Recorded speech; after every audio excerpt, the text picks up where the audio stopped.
Today on One, your daily dose of local affairs and social media commentary. Today on One, we are the second largest political party in Namibia, says LPM. Walvis Bay swears in new town council. Urgent call for neighborhood watch in Commersdal Park Foods area. And girl child urged to join newly established football academy.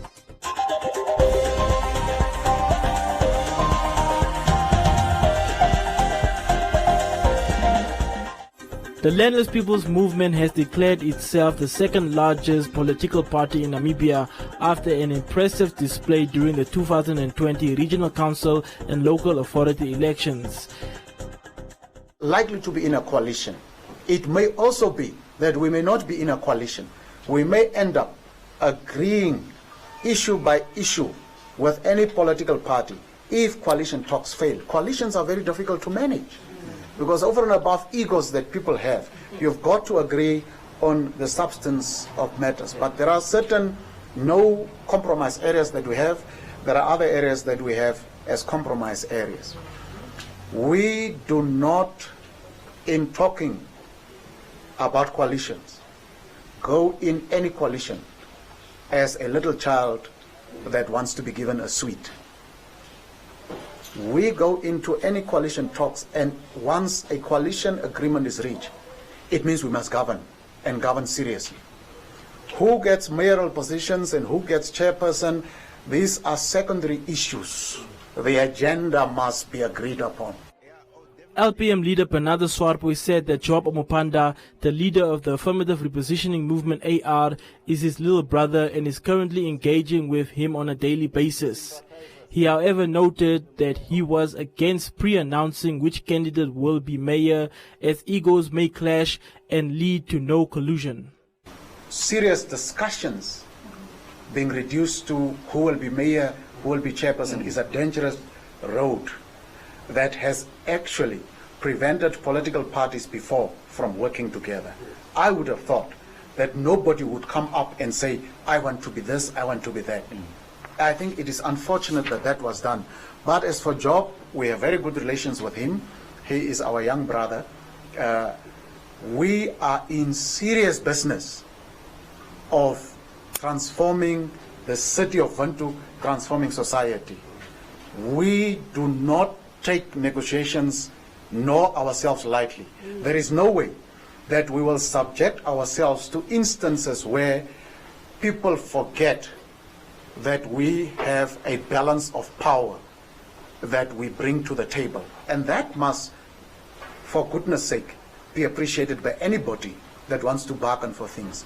We cannot have two regions, local authorities, represented in National Assembly, going to National Council, and subject ourselves to loose type of talks that we will support this or that person. This is serious. I wish people take for once the discussion of the city of Windhoek very seriously. Swarpo added that the LPM is sharing the balance of power with the official ruling party SWAPO, making them the second largest political party in Namibia. We are indeed the second largest political party, and in a period of 1 year and 9 months, without any resources comparable to that of the ruling elite, we must commend the expressed will of our people quite a number of times. We are, of course, the party that impacts the balance of power, and that's the more important part.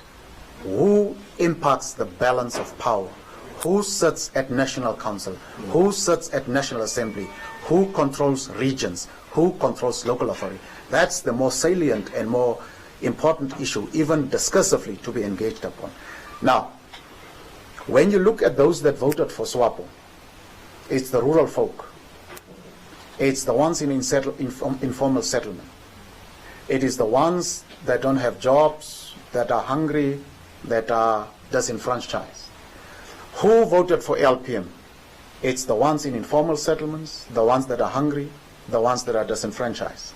In other words, there is convergence in terms of those that voted for the ruling party and those that voted for LPM. The much anticipated swearing in of the Windhoek Municipality councillors and the mayor will take place on Wednesday this week.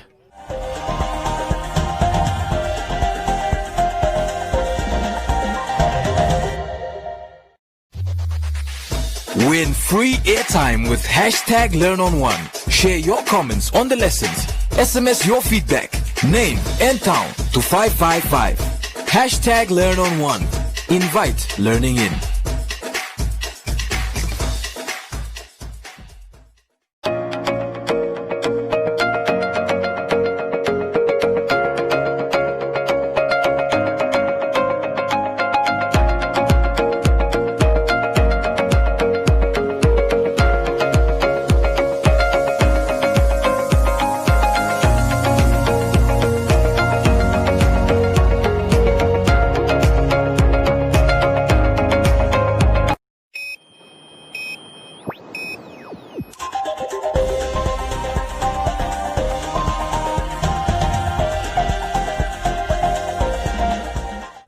Walvish Bay saw its local authority council chambers packed to capacity for the first time after a new leadership of the town was sworn into office, headed by candidates of the Independent Patriots for Change.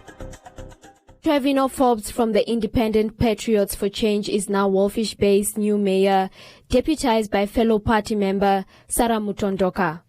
The management committee chairperson is Leroy Victor from the IPC, deputized by Olivia Andrews, also a member of the IPC. The ordinary council meeting agendas makes provision for us as councillors to task our questions in an open council meeting, and we intend to do so. This will then also be the forum where the officials must provide their response to our questions. The same applies to all discussions at the special meetings, and we believe that all matters must be discussed at the meetings of the council that is open to the public, and we intend to do so. The next few weeks will be used to acquaint ourselves with the systems, practices, policies and laws, and then it will be full stream ahead to address the issues and challenges ahead of us. The chairperson of the management committee, before dismissing the swearing in, tabled a motion for the missing 24 million Namibia dollars from the mass land servicing to be traced. I want to introduce a motion that the matter of the alleged missing millions be addressed urgently.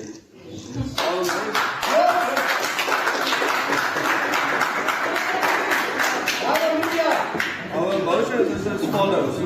The CEO be instructed by the Council to engage in services of specialized auditors to conduct a forensic audit of the missing or wrongly appropriated funds. That these auditors be appointed by a latest Friday the 4th of December and to be given until the 15th December to finalize the audit. That the CEO then arrange a special council meeting no later than the 18th of December for him to present the findings of the auditors, and that the special council meeting be open to the public and the media. Other members are Roland Bramwell of the Joint Walvish Bay Residents Association and Richard Hoaib of the Popular Democratic Movement. Stanley Baikier of the Landless People's Movement is the alternate member, while Albertina Nkoshi, Ephraim Shozi and Paules Kahondwamwa from SWAPO make up the ordinary members on the council.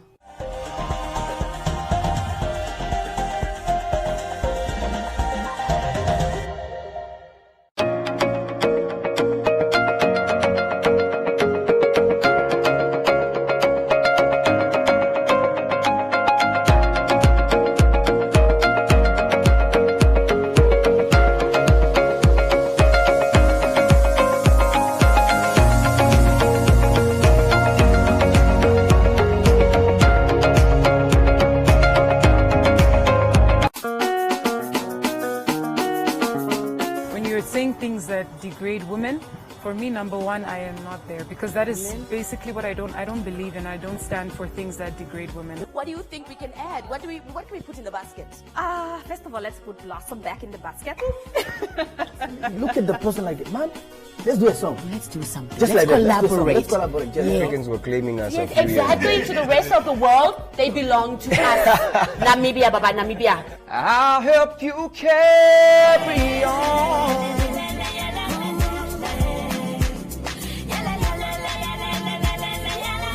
Creating music and putting some stuff out for the people who've been supporting me, that's definitely something that's next on my list.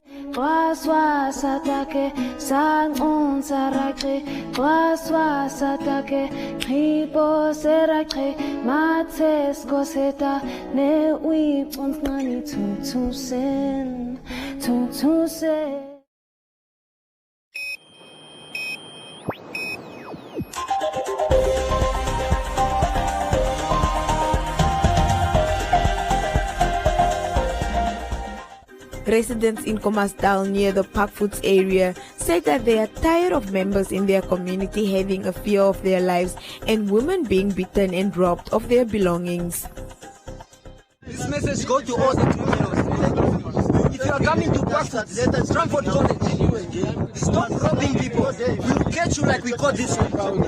We will catch you like we caught this one, and we're gonna deal with all of you. People want to take a picture of We're gonna deal with all of you. Two brothers recently successfully tracked down a thief in a nearby riverbed and alerted the police. The brothers are calling on government and law enforcement to increase safety measures in the area. They say that robberies happen almost every day and they are concerned and fear for their lives. It is because of the bush which is around here, and the second thing is because taxi, there is a taxi rank here, but we just don't understand why do we have to pay double to come in. I think the officials must enforce this, and I don't know which department has to deal with this. But the main thing is let them enforce it. Let the taxis come in for 12 bucks because of the college and because of the safety of the people. People cannot be walking for kilometers just to go to school while the taxi rank is still there. You see, and the main thing is, we see this taking place like almost every 3 days. We see somebody scream. And then when we go out, we see the same person running in the bush because they got mugged or robbed, you see. So we decided as my brothers, listen, if anybody gets robbed, we'll stand together. Not just my two brothers here, but everybody around. We said we're going to stand together and then we're going to go after whoever is robbing until we catch them. Somebody got robbed right in front of my gate who came to visit my brother.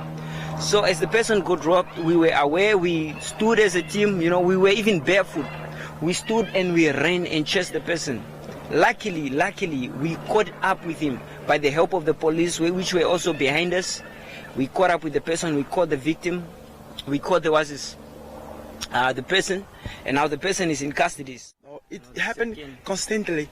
Two days ago, before this event, there was also another woman that was robbed just in front of our yard. But unfortunately, we couldn't make it. We're not able to run after the bochocho because he was so fast. So he robbed the girl and he took the phone. So it happens constantly. So I would like to emphasize it more on the government, on the security concerning this area, because we are really not in peace here. All the neighbors and everybody that passes through this bush, they don't feel comfortable. They don't feel comfortable. They are so threatened. So there's something that should be done on this. An elderly who has been living in the area since 1968 said that the crime has risen ever since. Ja, ons het 'n groot probleem hierso, want dit is ook naby die rivier in die opposite van die speelparkie. People die taxis is op en af hierso, mense beweeg op en af, maar dit is nie te sê dat dat jy kan sê dit is iemand wat nou sal vir jou aanval of iets nie. Hulle beweeg normaal hierso, maar dit is baie dangerous hierso. Wel, dis nou die 5de keer wat my huis ingebreek word. Ewen soos my heksemotor is die 20ste November afgesteel en jy nie te weet hoe nie, want hy weet net hoe om hom af te haal. Dis nie afgegryp of whatsoever nie. Hy's netjies afgehaal. So dis mense wat weet hoe te dit doen. They further asked the community members to form a neighborhood watch to decrease crime in their area.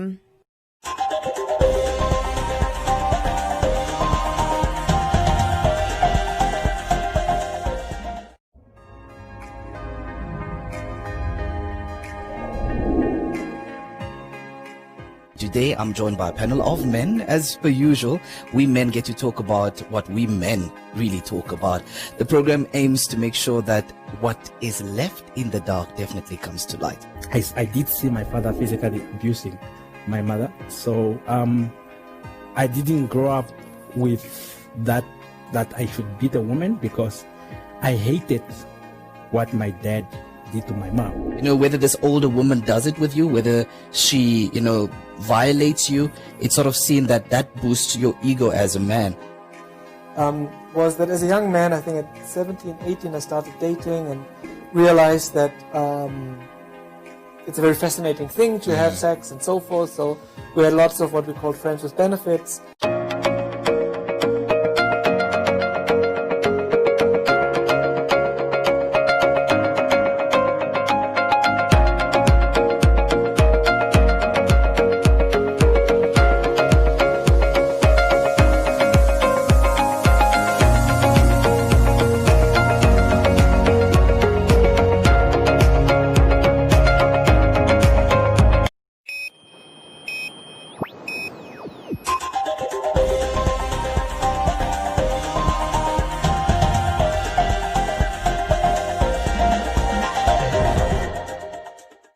In order for women footballers to have the same opportunities as the men, a young football enthusiast, Hafeni Ndeitunga, recently established an all-girl football academy with the aim of exposing girls to develop in football at a young age. Currently, the Ramblers Women Football Club head coach, Hafeni Ndeitunga, is the owner and founder of the newly established Cape First Seals Football Club.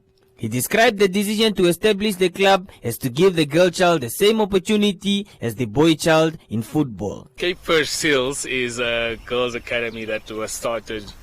It was an idea that was there for 2 years now, and now we're trying to bring it into reality, and it's literally just an all-girls academy. Being in women's football for around about 5 years, I've realized there's no opportunities for young girls to express themselves through football, and we are not really promoting them that much, and the opportunities are not there. So I think this was an easy decision for me, noticing that there's not a lot of opportunities. So I started an academy where I can say that we can give girls that aren't really exposed to that chance and give them a chance. Currently, right now, we're looking at from under 6 to under 9. Reason being because most of the schools I've coached at, they started under 14, 15, which is quite too late to grasp the football knowledge. But for now, we'll start with under 6 to under 9, and those are the age group we're targeting, because that's where they grasp the knowledge easiest. With this initiative, Hafeni believes that the establishment of this club will highly benefit the girl child in different ways, such as opportunities to excel in a professional football career. Being in women football as Ramblers Football Club manager, Hafeni stated that commitment from the girls is one of the biggest challenges he has faced. It was commitment-wise, but that's only a problem because we never give them that chance to show them that football, you can do a lot through football. So commitment is the only problem, but other from that, it's actually quite fun and quite cool. It will benefit the Namibian girls because it will give them a sense of belief, a sense of an idea that they can make it through football. And the opportunities now there, opportunities that were not there before, because now there was this narrative that soccer is a men's sport and it's a boys' sport, but now we can actually show that girls can play soccer. It's the same as the boys, if not better. It's getting there. We're currently now about to start the Women's Super Cup.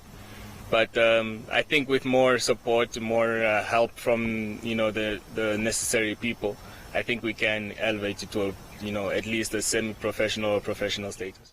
Parents who have girls that are soccer enthusiasts and are interested in playing football aged 6 to 9 are further urged to register for trials with K4 Seals Football Club in 2021.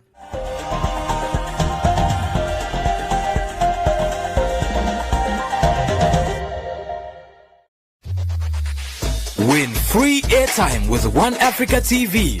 Share your comments on the channel. WhatsApp your feedback, name and town to 081 200 6659. One Africa TV. It just gets better.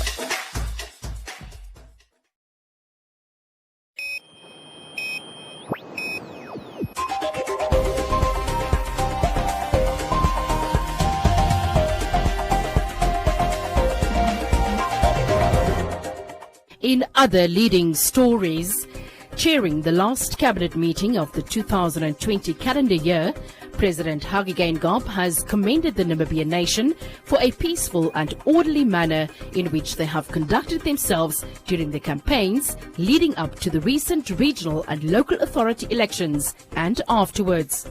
On the tasks ahead for the cabinet in the new year, Geingob urged members to deliver in all earnest improved services to all Namibians. He noted that together with ministerial staff, cabinet will be able to deliver on the actions outlined in the second Harambee Prosperity Plan with a strong economic recovery program which will be launched in February next year.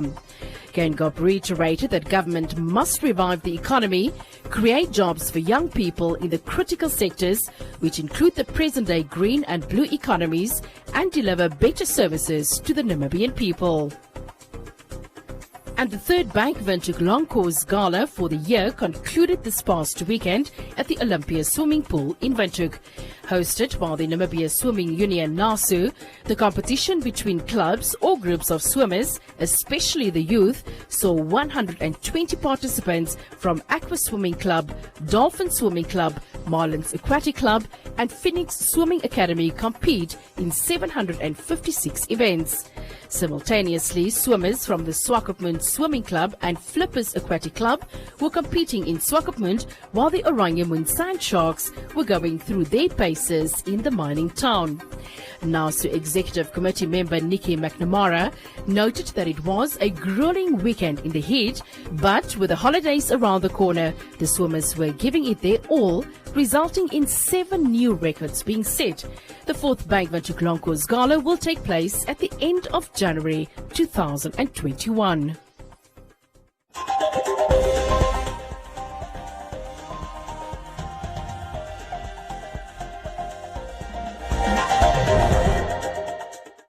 "25-year-old Rashida Albinos was set ablaze last weekend by a woman regarded as a sister to the family after she, according to a source, had an affair with her sister's husband. Joanna said some people are not to be trusted. Pete said women were marching because they no longer feel safe, but now a woman has set another ablaze.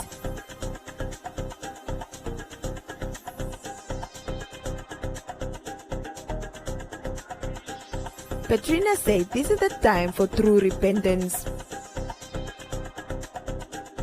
Felice said that she heard about the story recently and did not know that it will end this way.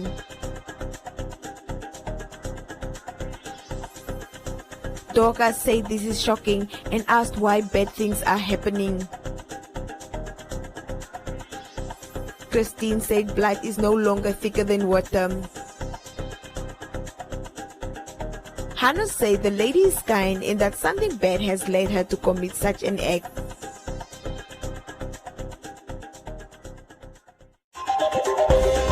And that is all from Comments Corner. Be sure to post your comments on our social media pages for broadcast every day only on TDN1.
A look at the weather forecast. The Namibia interior is sunny and hot to very hot in the south.